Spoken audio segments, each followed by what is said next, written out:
The three pillars of a successful life. In my opinion, the three pillars of a successful life are wealth, health, and love. And if you don't have all three, you have not lived a meaningful or successful life. So let's jump right into it and explain why you need all three, starting with wealth. So let me just erase this. Wealth. Wealth is money, obviously. And why do you need wealth in your life? Well, you need wealth because everything requires money. You need money to live. Like you need a bed to sleep on, that costs money. That's not free. You need food to survive, that's not free. You need water, you need shelter. Everything costs money. And if you don't have wealth, well, you're eventually gonna die. That's quite brutally how it's gonna be. So you need wealth. But if someone is completely new to wealth and building wealth, what should you even do? Well, in my opinion, the 3 steps to build generational wealth, this is not gonna be sexy. This is not gonna be probably what you hear even remotely close to what people are saying online. It's just gonna follow these 3 principles. Number 1, you wanna learn a high income skill. Okay, I swear that says income. So high income skill. What does this mean? Well, a high income skill could be anything that produces you high income. Now that skill, in my opinion, some of the best skills that you can learn is going to be sales and also marketing. You need a bit of both because if you know sales but you don't know marketing, you are not able to get leads for you to close.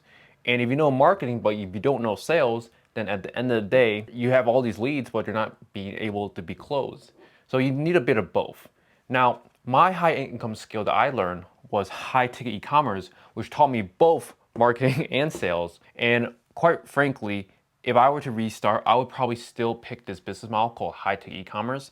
I started in 2021 and I'm still actively doing it in 2025. And I don't plan on stopping because it's just a very good business model for learning fundamental skills, team building, advertising, all these tons and tons of skills all in one business model. And if you can get this business model to succeed, that means that you are set up in a way where you are most likely going to succeed with the other businesses. All right.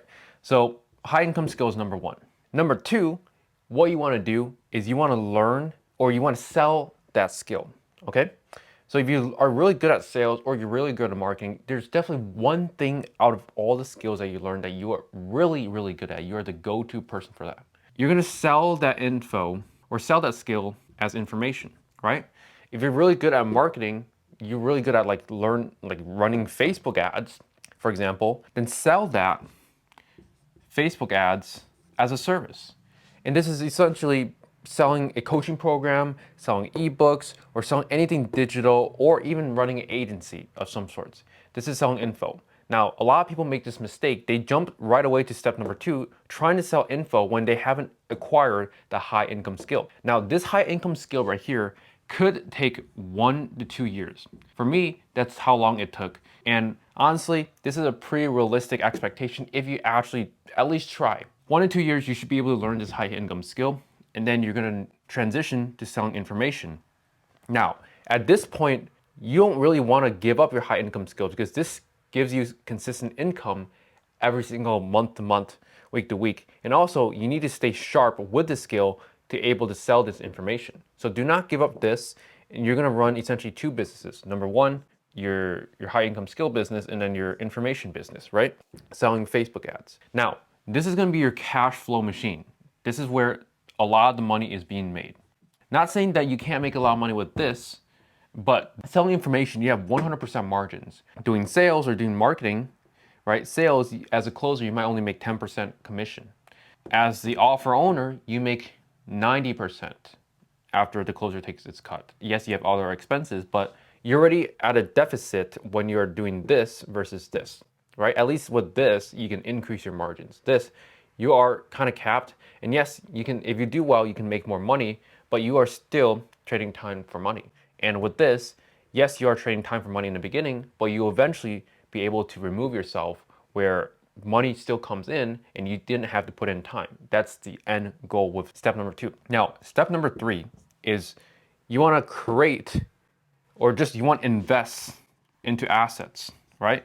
This could be a lot of things. You could buy real estate, you could build a SaaS company. Those are all great end goal opportunities. And at step number 3, you should realistically be able to hit 8 figures in net worth, so 10 million plus or even more. You want to invest in assets, startup companies, things like that, where you need capital, and that capital comes from selling the information, right? We started from no money, learning high income skill, to having more money by selling the information, and then using that money that we saved up to invest in assets that can build us passive income. Again, I don't like to use the word passive income because nothing is truly passive, but this is as passive as it can get, right? Without saying it's truly automated. Because buying real estate, you still have to look for the property, but once you buy it, it is pretty passive. You know, your clients pay you as long as they're not dickheads and they're paying you on time and they're good tenants. Semi-passive, right? As passive it gets. That is a 3-step way to build generational wealth. Realistically, 8-figure roadmap anyone can follow, right?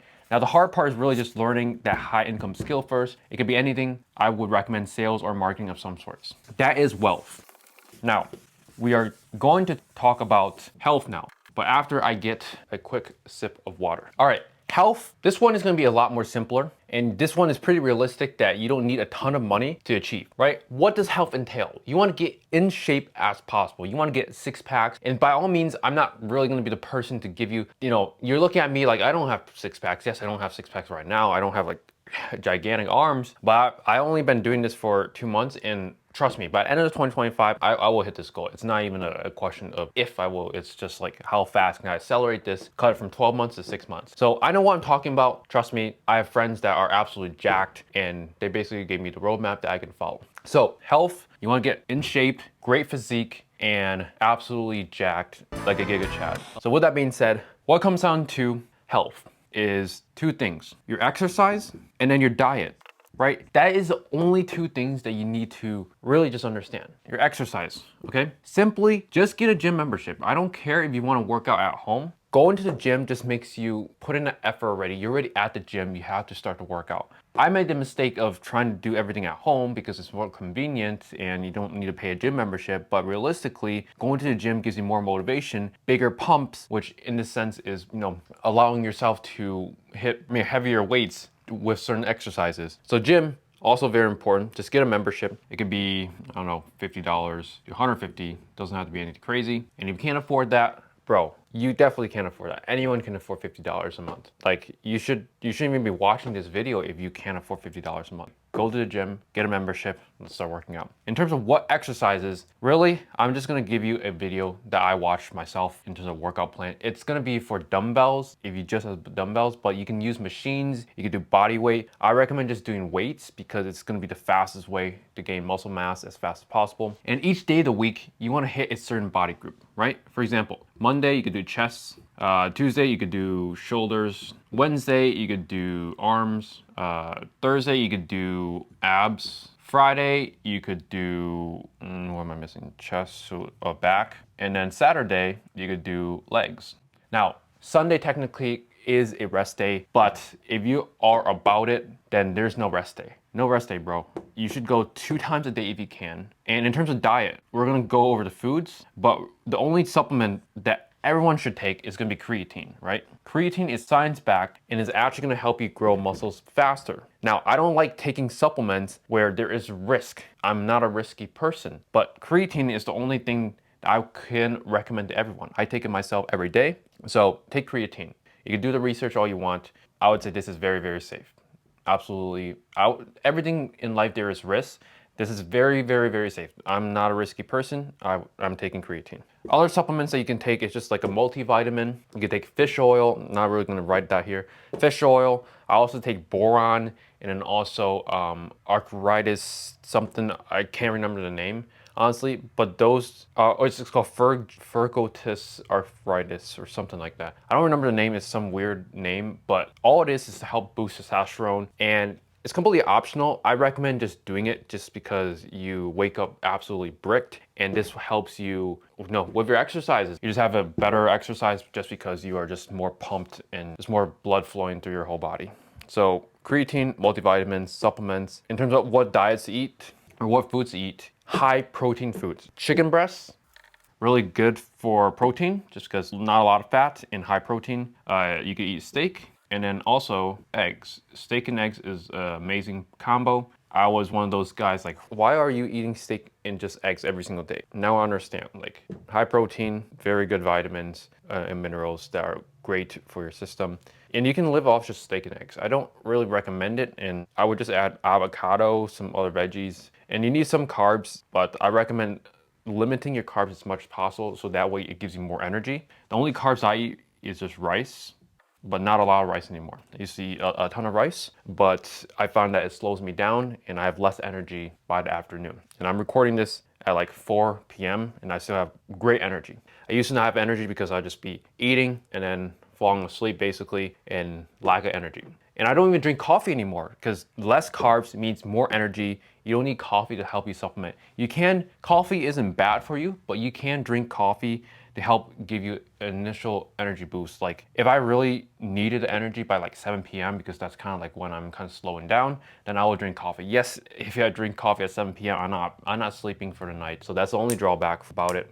But that's a diet, exercise, diet. That's all you really need. I'll link some of the resources down below so I can help you guys in terms of exercises and then the multivitamins that I'm taking, along with some testosterone boosters. So that is health. Now you should be able to take that in. It's a lot of information, but I think this is the easiest one out of the three because all you really need is just stay with it consistently. Just lift weights, lift heavy weights, and try to lift heavier weights over time. That's really it with proper form. Well, I guess one of my personal achievements with health is I went from 0 pull-ups to 10 pull-ups in less than a few weeks, which is, I know it's probably not that impressive, but to me, I think that's pretty good because I know a lot of people, most people actually can't even do any pull-ups. So if you can do 1 pull-up, it means that you're ahead of like 80% of the population, which is kind of wild to say that. Now, the last point is love in relationships, okay? And this one is gonna be probably my weakest one.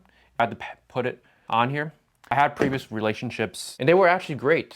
The only reason why it ended simply because of the fact that I moved schools and honestly everything went good. It's just like I moved to a different school and wasn't next or near her anymore. So that's really why. Besides that, in terms of love, okay? As a man, there's a lot to cover here and you could do tons and tons of video on this topic alone, but I want to give you the main points that you can take away from this video with. Okay, as a man, you want to be masculine, right? Stop being a woman, right? Any traits that make you come off feminine, you want to remove. So today I posted like a story on my Instagram saying like, if you wear an Apple Watch, it makes you feminine. And like the amount of people that reacted to that video and like just flamed me was pretty wild. But I also had people that agreed with me, right? Do everything you can to be more masculine. You know, wealth and health also is a part of being masculine. But also don't be a woman or don't pretend to be a woman's best friend, right? When you are a woman's best friend, you're framing yourself as a friend. And if that's what you want, then by all means that's okay. And you know, just know that once you are friend zoned, it's over. Like it's very, very hard. Nearly, I would just say it's impossible to escape. Once you're in the friend zone, you are over. So how do you avoid a friend zone is just don't get in the friend zone in the first place. And the best way to explain this is really women's emotions. I just want to draw this out. This is a squiggly line, and you can see at the beginning of the conversation, she's neutral. You want to give her ups, you compliment her, but then you also want to bring her down. Like you can't just agree with everything she says.